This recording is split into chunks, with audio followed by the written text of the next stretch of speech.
Part time చేసే టైంలో ఏదో చిన్న మిస్టేక్, ఫుల్ టైం జాబ్ చేసేటప్పుడు తన వీసా రివోక్ అయిందంట. అసలు ఏమైందో ఎప్పుడో తెలుసుకుందాం. పార్ట్ టైం ఇచ్చిన ఓనర్ ని దేవుళ్ళ చూసుకున్నందుకు లాస్ట్ కి దేవుడా అనే పరిస్థితికి వచ్చేసింది. ఎందుకు అంటే చింటూ కొత్తగా యుఎస్ఏకి వచ్చాడు. యుఎస్ఏకి వచ్చిన కొత్తలో తను డే 1 పార్ట్ టైం అది. ఇక్కడ యుఎస్ఏలో ఒక ఆపరేషన్ చేస్తూ ఉంటారు, స్ట్రింగ్ ఆపరేషన్స్ లాగా. ఇప్పుడు వాళ్ళు అండర్ ఏజ్ పర్సన్ మైనర్స్ ని స్టోర్స్ కి పంపించి సిగరెట్స్ కొనమంటారు, అదే స్మోక్స్ కొనమన్నప్పుడు అక్కడ చింటూ కొత్త కాబట్టి తెలియక అమ్మేశాడు. సో వీళ్ళు వచ్చి రెడ్ హ్యాండెడ్ గా పట్టుకొని నెక్స్ట్ మీకు తెలిసిందే ఫింగర్ ప్రింట్స్ అండ్ దీని వల్ల అతను కోర్టుకి వెళ్ళి కట్టేశాడు. కోర్టుకి వెళ్ళి కట్టక ముందు వాళ్ళ బాస్ దగ్గరికి వెళ్ళాడు. బాస్ ని సార్ ఏం చేయాలి అర్థం కావట్లే అంటే వాళ్ళ బాస్ కి తెలుసు.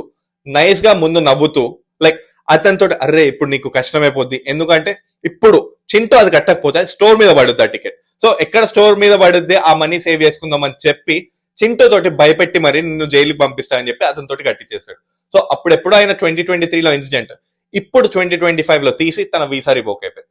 చింటూ లాగా చాలా మంది రాబరీస్ అయ్యేటప్పుడు స్టోర్స్ లో ధైర్యంగా వాళ్ళ బాస్ ని ఇంప్రెస్ చేయాలి అని చెప్పి, because he will be accountable అని చెప్పి వాళ్ళు పాపం వెళ్ళి అలా సేవ్ చేస్తూ ఎంతో మంది వాళ్ళ లైఫ్ కోల్పోయారు.